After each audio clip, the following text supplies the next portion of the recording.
Olá, meus irmãos e irmãs de Ideal Espírita, vocês que nos acompanham aqui na Web Rádio Estação da Luz Natal, nosso muito obrigado e um beijo pela sua companhia. A nossa página Estação da Luz Espírita não tem fins lucrativos. O objetivo é a divulgação da doutrina espírita. É por isso que reunimos aqui esse acervo de matérias espíritas, livros da codificação, obras suplementares, entrevistas, palestras, entre outros trabalhos. Tudo isso com o objetivo de chegar até você através dos programas das Web Rádio Cristo Consolador de São Paulo e Web Rádio Estação da Luz de Natal, para atender suas necessidades de estudo, pesquisa e lazer. Tudo isso, como dissemos, sem fins lucrativos. Convidamos você agora para nos acompanhar em mais essa atração.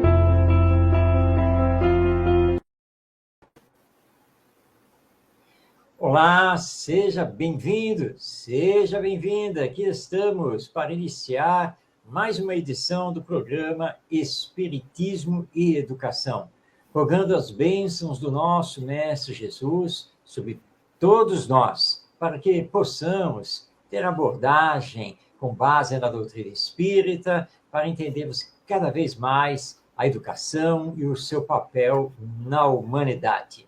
Já está aqui conosco, compartilhando a tela, o nosso Ronaldo Gomes. Seja bem-vindo, Ronaldo. Obrigado, Marcos Tavares, todos que estão aí nos assistindo. Muita paz, que Jesus nos inspire mais uma vez no dia de hoje. Gratidão pela presença de todos. Muito bem. E vocês devem ficar percebendo que nós estamos ao vivo. E, portanto, você pode participar, basta enviar a sua mensagem, pode fazer uma pergunta dentro do tema do nosso programa. Tema, aliás, que está correndo aí no letreiro, que você viu a Escola do Sentimento e a Educação Moral. Esse tema tem por base esta obra, Escola do Sentimento. Aqui, esta imagem da capa representa o educador Pestalozzi, com o seu trabalho lá no século XIX. E para que nós possamos entender o tema de hoje, eu preciso contar uma história.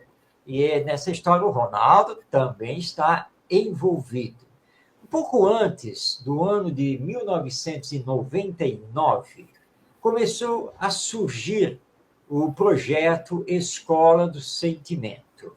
Então, tivemos uma primeira ideia desse projeto, e o projeto Escola do Sentimento, voltado para as escolas, ele tem por base o trabalho que Pestalozzi realizou no Instituto de Yverdon, na Suíça, no início do século XIX, de 1805 a 1825. E nós idealizávamos uma escola diferente. A partir desse projeto Escola do Sentimento, nós criamos, em março de 1999, e aí entra o Ronaldo, que já estava lá conosco, o Instituto Brasileiro de Educação Moral, conhecido pela sigla IBEM, Instituto Brasileiro de Educação Moral.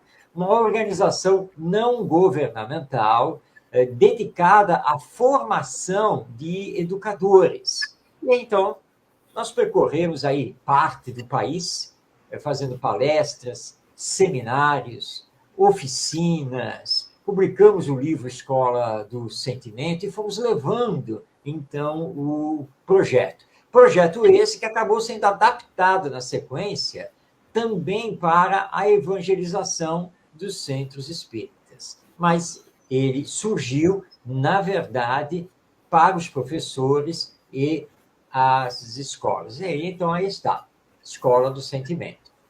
E esse projeto trabalha a aplicação da educação moral numa visão espiritualista, não espírita, mas numa visão espiritualista, para trabalhar a humanização do ensino, a ética no viver, o equilíbrio entre o desenvolvimento cognitivo e o desenvolvimento emocional. Enfim, é um projeto pedagógico que nós já estamos convidando todo mundo a conhecer.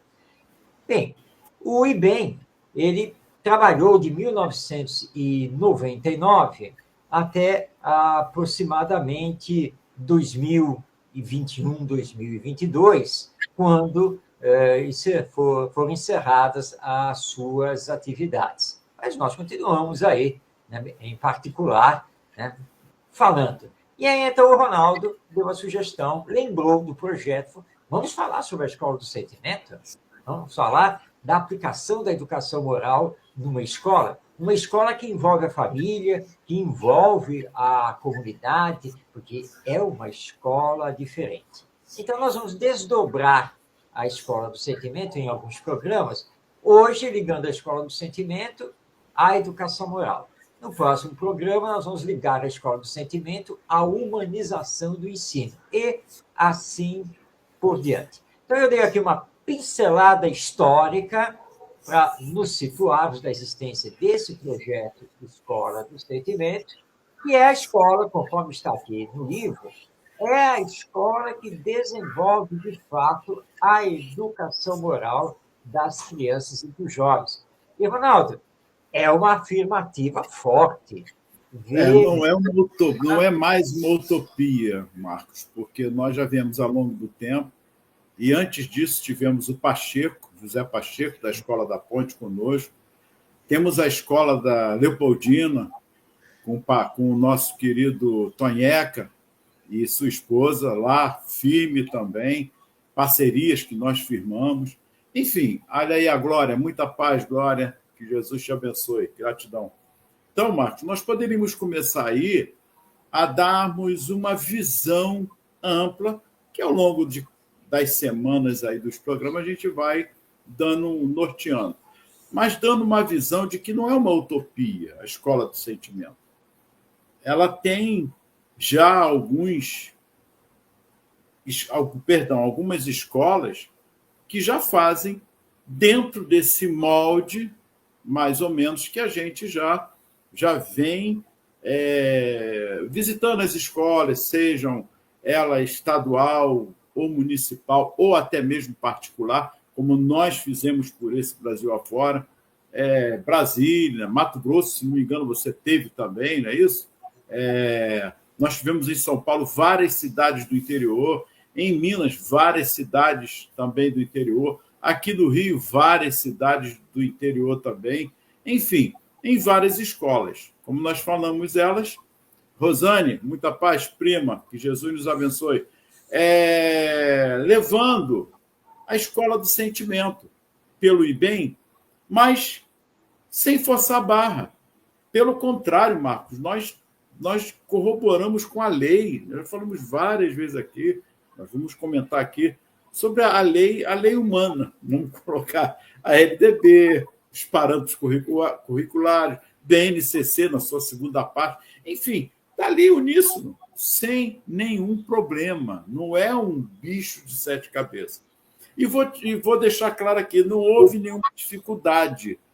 Com os professores, o que é notório, estão cansados, como até hoje. A política que vem de cima é muito forte. Marcos falou aqui do programa anterior. Então, os professores, os educadores, de modo geral, aqueles que estão desde a portaria até uma direção, têm que cumprir metas, provas, notas. E aí, Marcos? Aí começam as cobranças, porque os conteúdos precisam ser dados. Já falamos inúmeras vezes aqui. Marcos tem até um texto que também, em um programa, não lembro qual, que ele tem um texto que é Se as Letras Bastassem, que corrobora muito com a Escola do Sentimento. Nós defendemos, sim, os conteúdos, o desenvolvimento cognitivo, que precisa ser dado.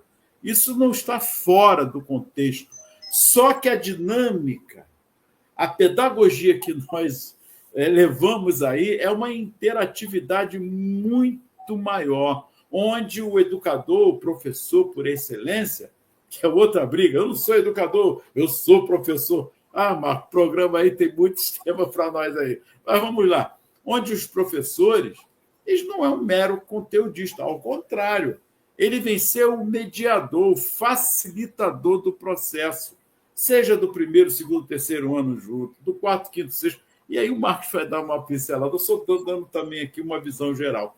Vamos começar por aí, Marcos, para que a gente possa mostrar aos nossos ouvintes, aos que estão também nos assistindo, que a situação não esbarra tanto no professor, não. Ele acaba sendo uma vítima também de todo um contexto, porque está cansado. Ele não vislumbra mais essa perspectiva. Não, fica só numa promessa, porque a prática em si é complicada. Parcerias com a família também acaba sendo norteada por um contexto, Marcos. Ainda mais agora que nós temos aí as deficiências, né, os transtornos, os aspectos, enfim, nós vamos comentar sobre tudo. Com você, Marcos. Pois é, Ronaldo. A ideia da Escola do Sentimento, ela surgiu para se contrapor a essa escola engessada, né? Essa escola de carteiras enfileiradas, provas, notas, conteúdos curriculares que têm que ser obedecidos, né? Um atrás do outro, e essa uniformização de ensinar, né, tudo do mesmo jeito para todos, sem considerar as individualidades. E eu vou contar a história, porque quando a gente conta história, né, história verídica ilustra bem isso. Houve uma jornada de palestras no interior de São Paulo, mas eu não fiz com o Ronaldo, foi com o Edinho, um outro companheiro nosso na época, e nessa jornada nós tivemos ocasião de falar para professores de várias secretarias municipais de educação. Então, tem duas histórias. Essas duas histórias realmente mexeram conosco ali naquela jornada. Porque nas duas, nós fomos muito bem recebidos pela secretária municipal de educação. Fomos recebidos no gabinete, conversamos bem. Ambas as secretárias, quando nos atenderam, elogiaram a nossa proposta, tal, e aí fomos para fazer a palestra, né, para o professorado. Então, vamos à primeira história. Tá? Então, na primeira história, estou lá fazendo a palestra, né, realmente, estava lá, os professores do município todos estavam ali, e nós sempre fazemos palestras interativas e percebemos a participação, o interesse, né, aquela coisa toda, falando sobre o projeto da Escola do Sentimento.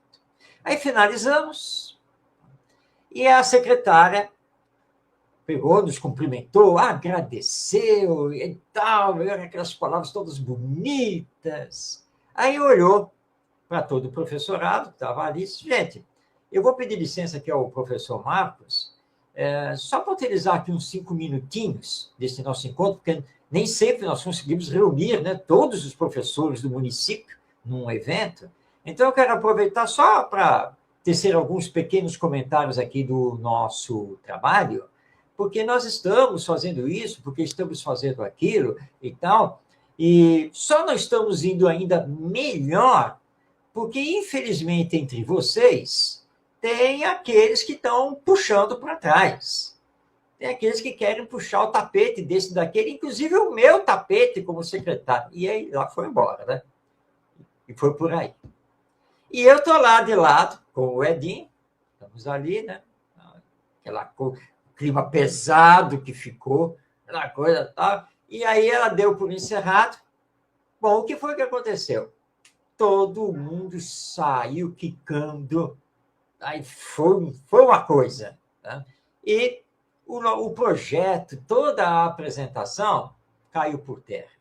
E a secretária, que tinha nos recebido tão bem no seu gabinete, nem se despediu.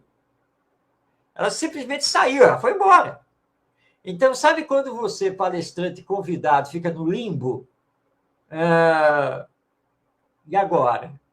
Aí eu olhei para o Edinho olhou para mim, bom, vamos recolher o material e hotel.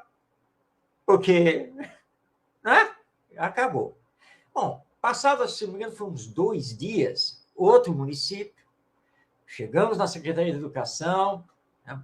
Nossa, foi servido de tudo para nós. A secretária foi um amor de pessoa, trocou ideias sobre a Escola do Sentimento conosco e fomos para o auditório fazer a palestra. E de novo, né? Todo o professorado interagindo, estava um clima assim de excelência, um clima maravilhoso. E aí fiz o encerramento. A secretária de Educação pegou a palavra e disse: olha, gente, eu quero aproveitar aqui a ocasião para dizer o seguinte, tá? Principalmente para um grupo específico que está aqui dentro. Eu não estou secretário municipal de Educação só porque sou amiga do prefeito. Eu sou secretário municipal de Educação por mérito, porque eu sou pedagoga, sou doutora, sou não sei o quê e não sei o que lá, não sei o quê. Então, vamos parar com esse diz que diz aí por trás das minhas costas, porque eu sei que tem gente que está querendo me derrubar. E, mais uma vez, já estou eu lá com o Edinho, ouvindo isso. Aí eu olhei para o Edinho e falei: Edinho, acabou. Não, acabou. E, quando ela terminou, boa parte daquele professorado que estava lotando o auditório partiu num bate-boca para cima da secretária de Educação. Eu e Edinho lá atrás, né, na saída do auditório, aí eu falei para Edinho, vamos ficar aqui, tranquilos, para não sobrar para nós, tá? Porque nós não temos nada a ver com isso. E aí foi um bate-boca, uma discussão lá na frente, aquela coisa toda. E aí os professores começaram a sair. E muitos nos cumprimentaram, né? Foi muito bom, esse projeto é muito bom, mas desculpa aí, né? Mas não tem condição com essa secretária, né? E todo mundo indo embora, indo embora, indo embora. Bom, quando terminou tudo, a secretária veio conversar conosco. E veio agradecer e dizer que o nosso projeto era tudo o que eles precisavam e queriam entrar em contato. Mas eu estou esperando o contato faz, acho que, uns 20 anos. Tá? Então, esse retrato de secretarias municipais de educação mostram que há, sim, por parte dos professores, como o Ronaldo muito bem colocou, há interesse em mudar. Há interesse em fazer diferente. Infelizmente, a política, ou seria melhor dizer, a politicagem partidária, de interesses outros, não permitem. Burocratizam, engessam todo o sistema e não se consegue fazer diferente. Mas o Ronaldo citou 2 escolas, a Escola da Ponte e o Conhecer, lá em Leopoldina. Rapidamente, Escola da Ponte, ela não é aqui no Brasil. Ela está na cidade do Porto, lá em Portugal. E a Escola da Ponte ficou famosa por causa de um dos seus professores, o José Pacheco, do qual nós temos a grata satisfação de sermos amigos, de sermos conhecidos. O José Pacheco está radicado aqui no Brasil já há uns 20 anos, e ele vem fazendo palestras, atividades, Brasil afora e também lá em Portugal, levando a ideia da Escola da Ponte, que é uma escola assemelhada ao nosso projeto Escola do Sentimento. Quem quiser conhecer a Escola da Ponte, é só acessar o YouTube e pôr lá na busca Escola da Ponte. E vai ver uma escola encantadora. Uma escola completamente diferente. Ronaldo, a Escola da Ponte não tem sala de aula. E os professores não dão aula. Olha que coisa incrível isso. É a proposta também da Escola do Sentimento. E o Ronaldo, então, falou do Conhecer, que fica na cidade de Leopoldina, em Minas Gerais. Centro Educacional Conhecer, lá que os nossos estimados amigos, Tonheca e Cida, e todo o grupo que faz o Conhecer. O Conhecer é uma escola que tem base na Escola da Ponte e no projeto Escola do Sentimento. 25 anos já de atividades, uma escola humanizada, uma escola onde os professores são monitores, orientadores, facilitadores, uma escola onde as crianças têm ampla participação, assim como seus pais. Então, nós temos muitos projetos por aí, realidade, trabalhando, muita gente com base, inclusive, nas ideias aqui da Escola do Sentimento, e que estão priorizando justamente a educação moral junto com a educação intelectual. O Ronaldo, você colocou muito bem, Ronaldo. Nós, porque estamos falando de sentimento, não estamos descartando o conhecimento, a inteligência. Não, em absoluto, porque nós também precisamos conhecer, nós também precisamos da instrução. Mas como?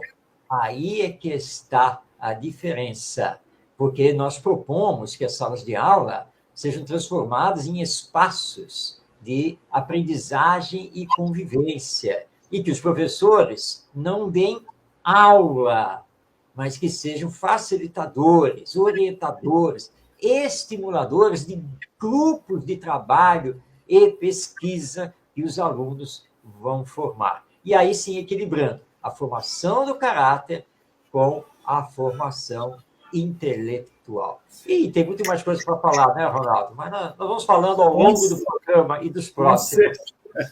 Marcos, eu gostaria agora que você falasse de Pestalozzi. Porque falando em Pestalozzi, 1700 e alguma coisa, século XVIII, para que possamos compreender essa visão que não é de agora. Porque senão fica achando que é uma coisa inovadora, entendeu? E não é uma coisa, não. É algo que Pestalozzi, no século XVIII, já trazia toda essa visão. Não precisa contar, Marco, a história dele, mas a história, de fato, já na escola. Como é a escola lá, que ele, com toda a dificuldade, mas ele já fazia. Até chegarmos, se você quiser colocar aí, é Kardec. Kardec quase, né? Vamos lá. Mas fala aí, por favor. Pestalozzi nasceu, ou renasceu, em 1746 e vai desencarnar em 1827. Em 1804, convidado pela prefeitura da cidade de Yverdon, hoje é Yverdon-les-Bains, ele assumiu um castelo medieval que ficava, na época, ainda fica, no centro da cidade, para fundar uma escola. Como o castelo teve que passar por obras, né, teve que ser adaptado, então, embora ele assumisse o castelo em meados de 1804, a escola vai começar a funcionar mesmo em 1805.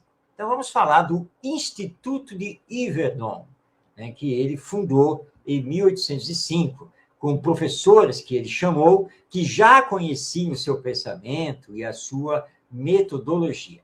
Então, hoje, o castelo pode ser visitado pela internet. Ele está lá, tá? E hoje ele é um centro cultural e memória, né? Tanto de Pestalozzi quanto da própria cidade. Então, o que ele fez? Ele aboliu o ensino catedrático. Né? Então, os professores não podiam ensinar. Está aí o nosso Johann Heinrich Pestalozzi, é ele mesmo. Né? E esse é o castelo que está lá até hoje, que sediava o Instituto de Yverdon. Então, era uma escola completamente diferente. As salas, ele chamava de salas de trabalho, porque tinha a sala, por exemplo, da matemática, a sala da história, né? A sala da língua alemã, francesa, né? Já que era suíça, né? E assim por diante. E os alunos é que se deslocavam pela escola, não os professores se deslocando para as turmas é que se deslocavam para as salas onde iam trabalhar, onde iam estudar. Embora não existisse sistema de som naquela época, mas ele instituiu o canto orfeônico, ou seja, então, quando os alunos saíam e se deslocavam, eles cantavam pelos corredores. Tinha também a sala de artes, sala de música e assim por diante. Na época, ainda existe o lago de Neuchâtel.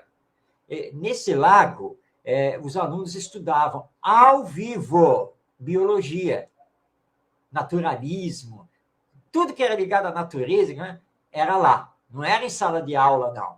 Era ali. Hoje, a cidade expandiu. Hoje, o Lago de Neuchâtel faz parte da cidade, e hoje ele é um centro de hidro, né? Então, é uma coisa turística. Na época, não. Então, o portão do castelo não fechava, mas em 20 anos de funcionamento nunca houve fuga de um aluno. Tá? Os alunos formavam grupos de responsabilidade, que, aliás, o nosso José Pacheco vai copiar lá da Escola da Ponte. Tá? E, então, eles interagiam, e aqueles que se destacavam eram designados como submestres ou auxiliares dos professores, e eles tinham como finalidade auxiliar os seus colegas nos estudos. Então, o Instituto de Yverdon é fantástico e vale a pena conhecer.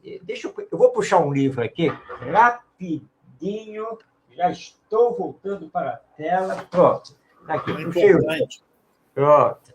Que é um livro sobre Pestalozzi. Está aqui, olha. Pestalozzi, Educador da Humanidade. É um livro desenvolvido por mim, depois de uma longa pesquisa. Neste livro, quem se interessar, vai conhecer o funcionamento do Instituto de Yverdon.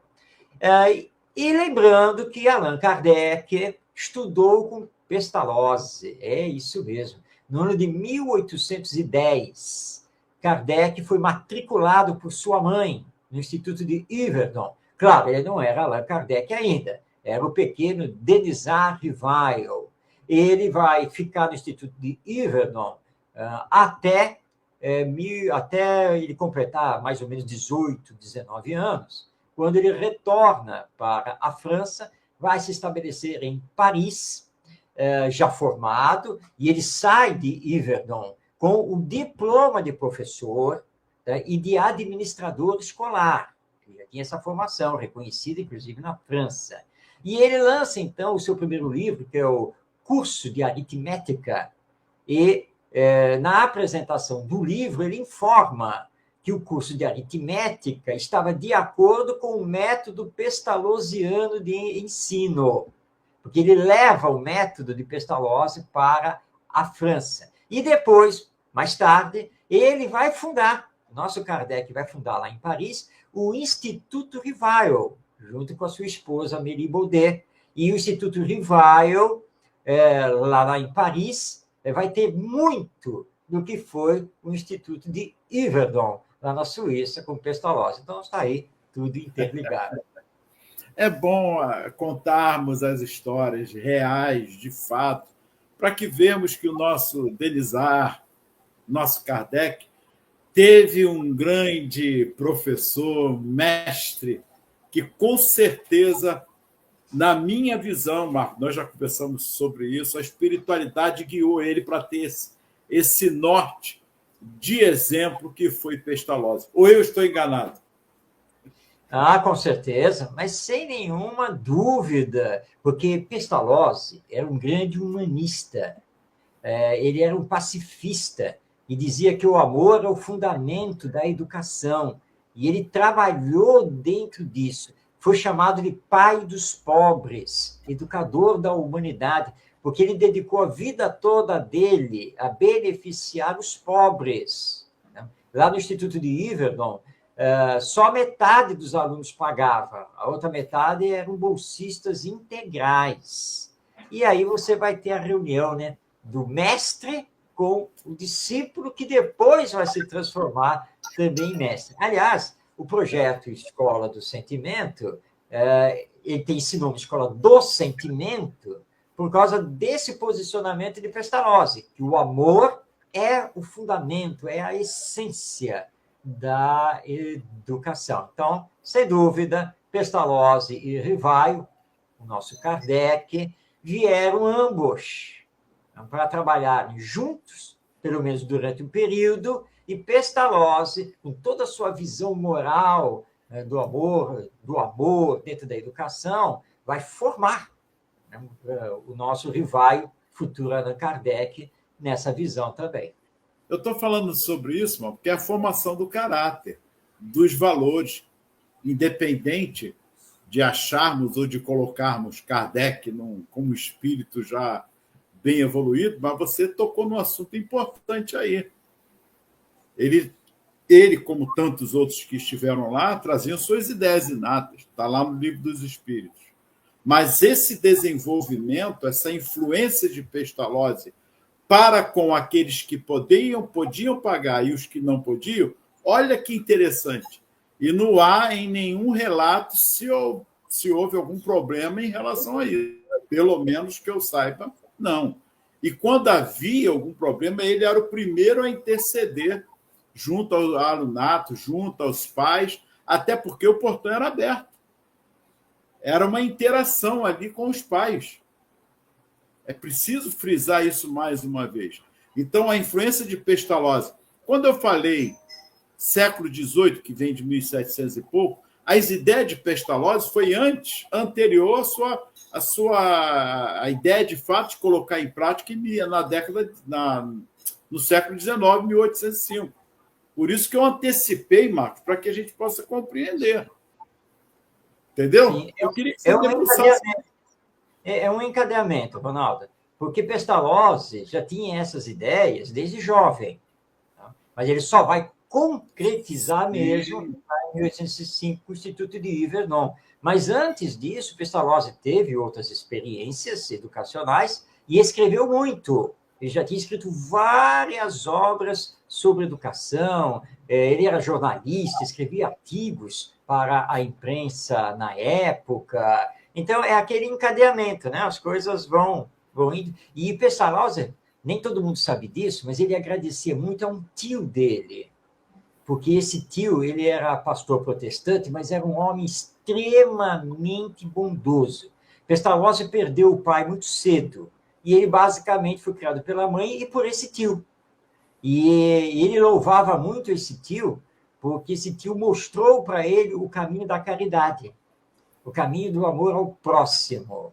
E Pestalozzi fundiu isso no seu projeto educacional, de levar aquela criançada para o bem, para querer o bem. Esse foi o grande trabalho de Pestalozzi, que era um cristão. Então ele era protestante? Não. Então ele era católico? Não. Ele era um cristão. Ele tinha Jesus como modelo. Ele, na verdade, ele não seguia nenhuma doutrina religiosa oficial. Tá? Ele foi amiguíssimo, trocou muita correspondência com o filósofo alemão Immanuel Kant. Então, Pestalozzi não é um educador qualquer na nossa história. E ele vai ter uma influência muito grande em todo o sistema educacional, filosófico e político da Europa, já durante a sua vida e principalmente depois, porque aí as suas ideias começam a ser estudadas e Kardec mergulhou nisso. Kardec absorveu todo esse manancial, todo esse universo de Pestalozzi para fazer a sua atividade lá na França, primeiro como educador. É que quando ele se tornou espírita, a história educacional francesa apagou o Denisard Rivaio. Mas o Denisard Rivaio escreveu 22 livros didáticos e pedagógicos. O Denisard Rivaio teve 2 obras que foram adotadas pela Universidade da Sorbonne. Tá?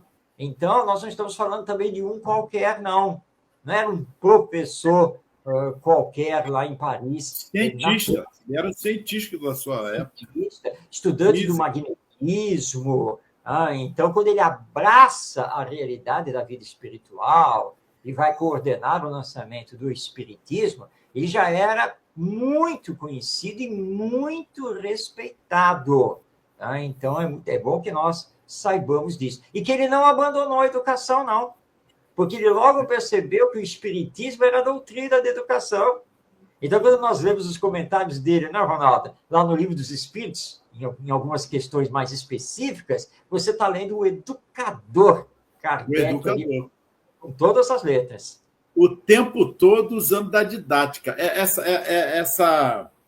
Essa questão que ele faz, vou dar um exemplo aqui, na questão 610, aí lá na 700 e pouco, 800, os espíritos falam assim, mas já te falamos sobre isso? Aí Kardec deu uma de bobo. Aí lá na 900 e pouco, mas já comentamos sobre isso. Isso é didática. Isso é a visão da pedagogia, do pedagogo, como cientista da educação. Então, a filosofia, juntando-se a essa pedagogia, ao modo pedagógico, didaticamente falando, ele fez isso o tempo todo, inclusive com o livro Médiuns. Conversa com os espíritos, ele usa de uma didática fundamental, humanamente falando. Então, nós não estamos debruçando em algo só espiritual. Não, ele está tratando com o quê? Com almas de espíritos, né? Alma e espírito, de encarnados, que foram encarnados, estiveram aqui. Se debruça com esse material, com essa experiência como educador, como professor, usando todo naquele momento, e aí, como Allan Kardec, como codificador, ele continua. Tem alguma coisa errada aí, Marco? Não, é exatamente isso. Ele era um educador, ele era um pedagogo, um cientista da educação. Ele só tem, em contato com os espíritos, a sua visão ampliada. Porque ele confessa na introdução do Livro dos Espíritos que ele não tinha essa ideia da pré-existência e sobrevivência da alma. Perfeito. Quando ele se depara com os fenômenos mediúnicos de efeitos físicos, a última coisa que ele pensou para explicar os fenômenos fosse a intervenção de espíritos. Mas o próprio fenômeno se revelou e patenteou a existência da vida após a morte. Então, por uma questão de raciocínio lógico, baseado nos fatos, ele se rendeu a isso. E aí percebeu a grandiosidade da continuidade da vida após a morte e as implicações educacionais disso. Então, ele não abandonou a educação. Claro, ele vai se dedicar ao espiritismo, a partir de 1855. Usando os métodos, né? Quando ele começa a estudar, mas ele deixou muito claro essa faceta educacional, né, da doutrina espírita e o quanto os princípios básicos do espiritismo ampliam o nosso entendimento sobre educação. Sim. Até por conta dos métodos que ele utilizava, era um processo totalmente educacional. Totalmente. A gente vê isso nas obras da codificação que ele fez. Ele compilou tudo isso metodicamente, fazendo ali e deixando claro, é a universalidade das comunicações dos espíritos. Ele, como exemplo, deixou claro, eu sou apenas o compilador. Eu estou trazendo, através de um estudo metódico, de pesquisa, e nós estamos falando, Marcos, de uma época, parece que não tem nada a ver, né, o assunto com a educação, mas tem tudo a ver. Nós estamos falando, gente, da década, no século XIX, na época do computador, já tinha o celular, já tinha tudo, era só você falar, a voz saía, né, Marco? Era uma coisa muito fácil, não era através de carta, de datilografia, não era manuscrito, não era nada disso. As informações antigamente, no século XIX, chegavam rápidas, não era assim, Marcos? Nas salas de aula das escolas do século XIX, a comunicação era muito rápida, porque a régua voava na cabeça lá dos estudantes, o apagador de giz, tudo era extremamente rápido. O professor levantava e, em alta velocidade, já saía esbofeteando o aluno que fazia uma pergunta, que indagava qualquer coisa. Então, realmente, era uma época de alta comunicação, de alta tecnologia. Tá? Pois é, gente. Isso acontecia em pleno século XIX, sim. Era desse jeito. O professor era a autoridade máxima dentro da sala de aula e na escola como um todo. O Que tablado, Pestalozzi vem quebrar isso. Né? Pestalozzi vai quebrar. ele quebrou tudo. O famoso, muita gente deve ter pego isso, né? O tablado, Palmatório. né? Onde ficava a mesa do professor. É. O tablado foi criado justamente para deixar o professor em posição mais alta, mais elevada em relação aos alunos, para que esses já sentissem medo e respeito ao professor. Aí inventaram, o Ronaldo lembrou agora, a palmatória. Né? Dá lá o bolo na mão do aluno, a palmatória de madeira, um negócio. Eu ainda peguei isso, Marco. Não sei você, mas eu peguei a régua. Graças a Deus. A régua, eu peguei uma professora com a régua comprida ainda e a palmatória furadinha, eu lembro dela até hoje. E um detalhe, eu estou falando da década de 67, 68. Você ainda tinha que decorar, era o arguição, decorar o livro para poder responder se tinha gravado tudo. Olha que interessante, Marco. Caramba, voltei agora ao passado. Pois é, e o bullying do professor com o aluno, que às vezes você era obrigado, né, a decorar essa coisa toda, e lá na frente da turma toda, do lado da professora ou do professor, para recitar, falar, seja lá o que for. Né? E às vezes, foi o meu caso, tá? Eu ficava tímido, né? Eu ficava com aquela coisa e não saía. E aí a professora ou o professor chegava, falava mal de você, lhe gozava na frente da turma. Era isso que acontecia. E isso eu peguei, porque aconteceu comigo. Então, gente, por isso, Pestalozzi quebrou tudo isso. Quebrou. Em Yverdon não existiam castigos de nenhuma natureza. Não existiam também recompensas, não se faziam permutas, trocas. Não, os alunos apenas entendiam que estudar era bom para eles, era bom para a vida que eles tinham, né? na sociedade e teriam depois como adultos. O que regia o sistema era o amor. É isso aí. E aí o projeto Escola do Sentimento veio resgatar isso. Gente, nós precisamos amar. O amor é o fundamento da educação. E não ficar repetindo isso no nosso sistema escolar. Isso do século XIX, né? No nosso sistema escolar atual. Né? E a espinha dorsal, aí agora nós chegamos a um ponto que é justamente trazer à tona essa discussão. Por exemplo, Pestalozzi já numa época difícil, você já retratou tudo aí, não era fácil, porque falando, pensa que é fácil. Ele sofreu muito. E aí o Marcos também vai chegar lá porque não foi fácil. Até depois tentar, mas aí a coisa já estava mais idosa, mas vamos lá. A espinha dorsal está aí. Uns podiam pagar, e quem podia pagar, você sabe quem tem dinheiro. E como colocar numa escola, no instituto, onde outros não pagavam? Porque não tem posse. Como é que ele conseguia conciliar tudo isso com amor, com apego, com zelo, com carinho, com amor, com tudo que ele estava fazendo ali, nessa parceria com os pais? Olha que nós estamos falando de uma época que quem podia pagar, de repente o pai nem ia, não sei. O Marco vai falar aí.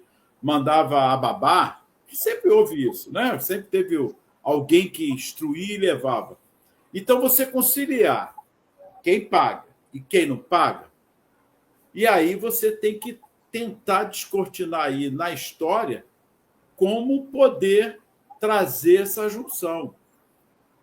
Porque meninas eram de um lado, os meninos de outro, mas não importa, porque era pobre e rico.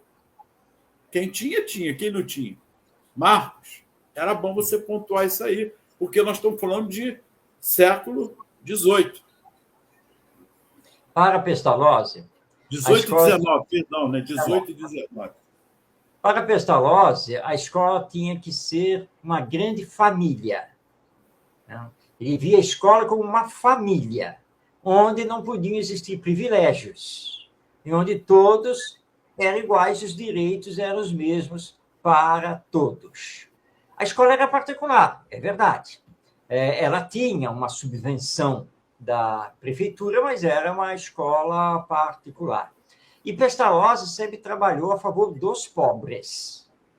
Então, quando a escola foi lançada, isso já fazia parte do projeto pedagógico.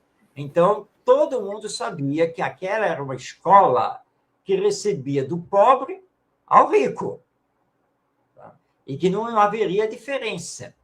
Claro que não foi fácil, né? Nem todos os pais concordavam com isso e queriam matricular os seus filhos lá. Alguns professores, no início, também criaram barreiras em relação a isso, mas Pestalozzi nunca abriu mão disso, ele foi firme. E com o tempo, as próprias crianças, né, os alunos que estavam ali na escola, não se identificavam como pobres ou ricos ou medianos. Não, porque a escola era um internato. Então, as crianças conviviam o tempo todo, dormiam juntas, trabalhavam juntas. E os professores também, porque os professores também moravam na escola.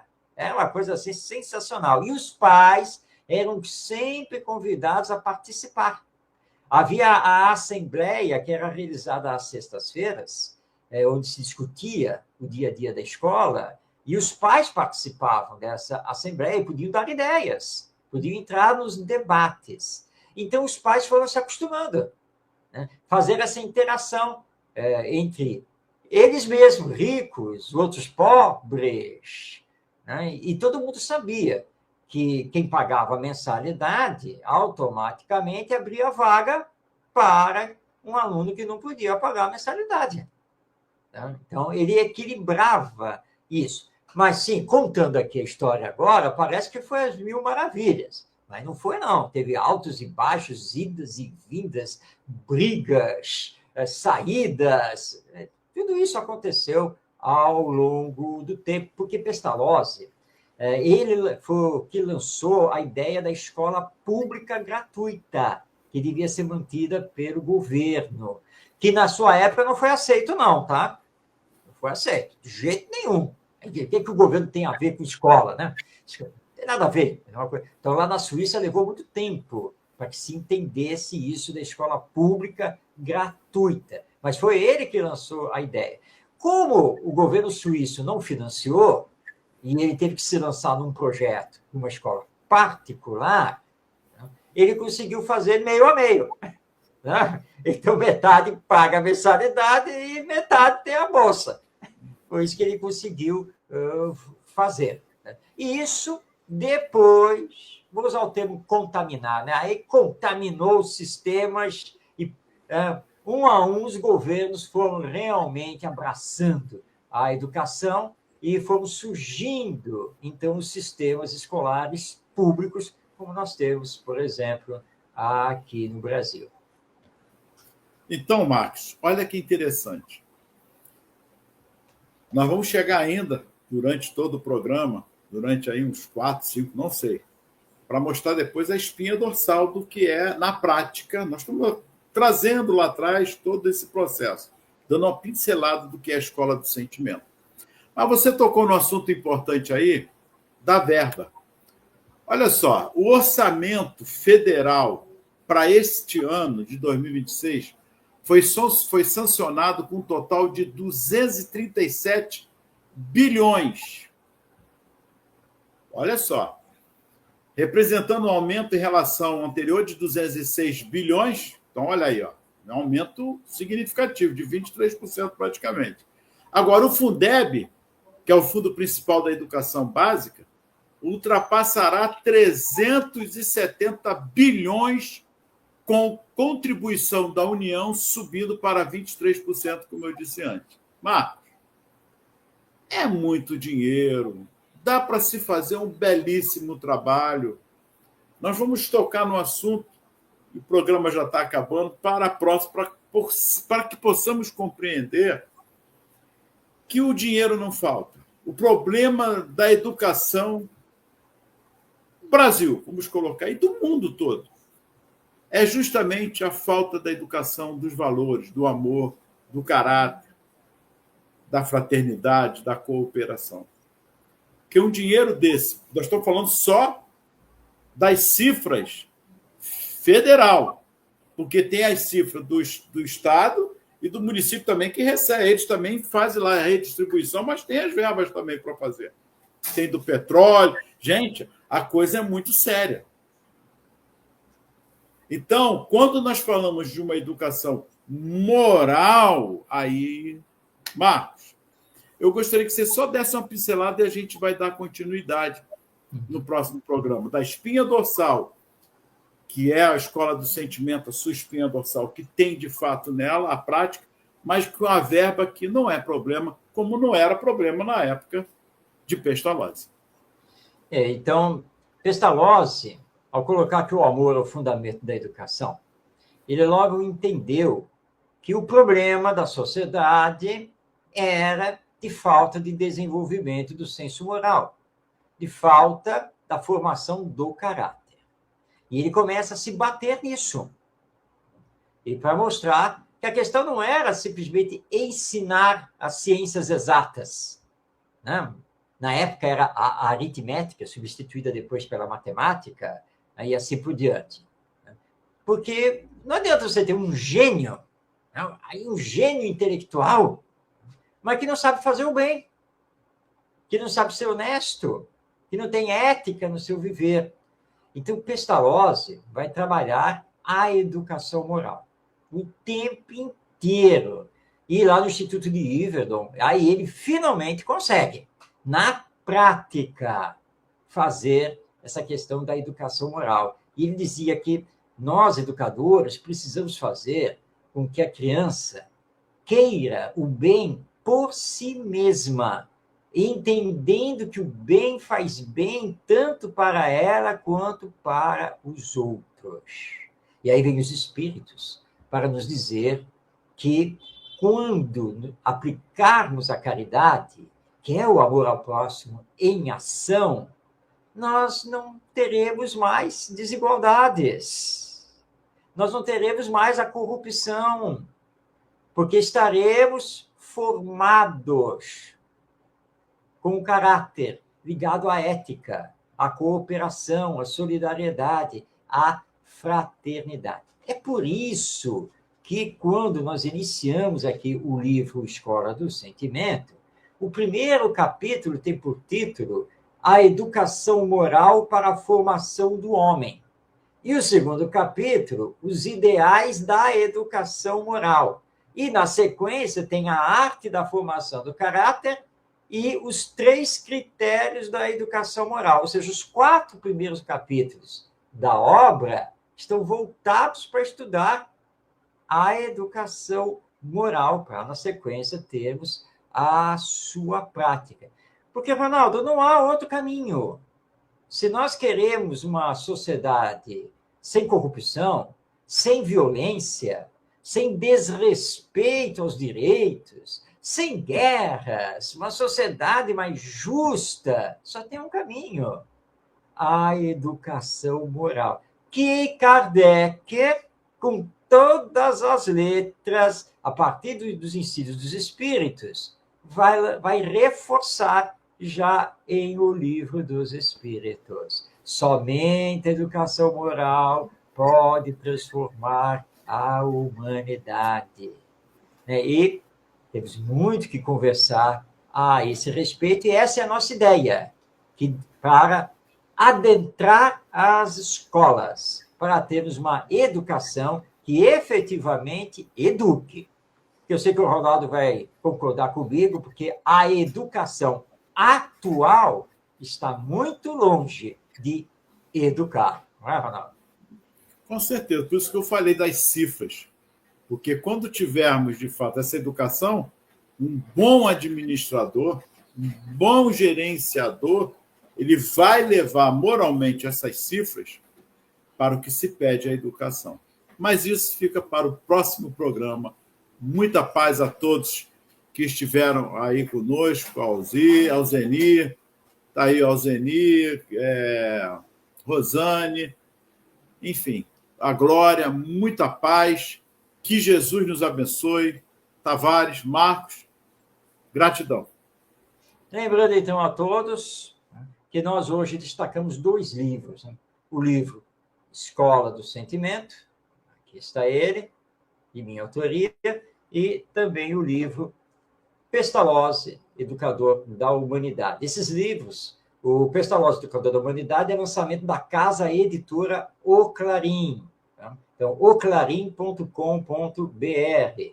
Escola do Sentimento é lançamento do Clube de Autores e que você adquire pela internet, clubedeautores.com.br ou na Amazon, amazon.com.br. Nós vamos continuar esse assunto sobre a escola do sentimento, as escolas atuais, a questão do educar e do ensinar, da educação moral aqui no nosso programa. Lembrando que nós estamos no mês de abril. E o mês de abril é quando nós comemoramos o surgimento do Espiritismo com o lançamento de O Livro dos Espíritos em 18 de abril de 1857.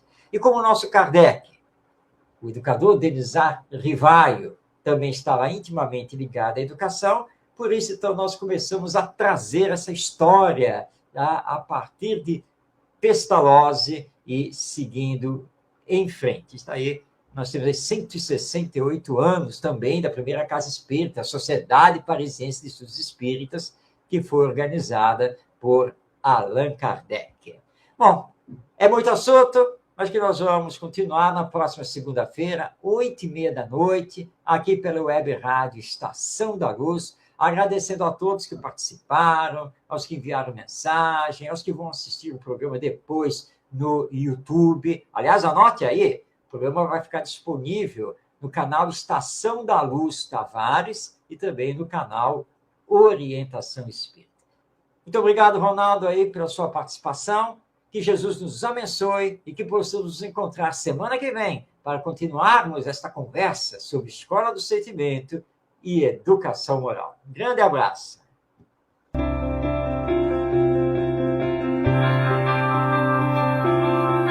Chegamos ao final do nosso programa. Muito obrigado por ter nos acompanhado nesse trabalho e aguardo você na próxima atração.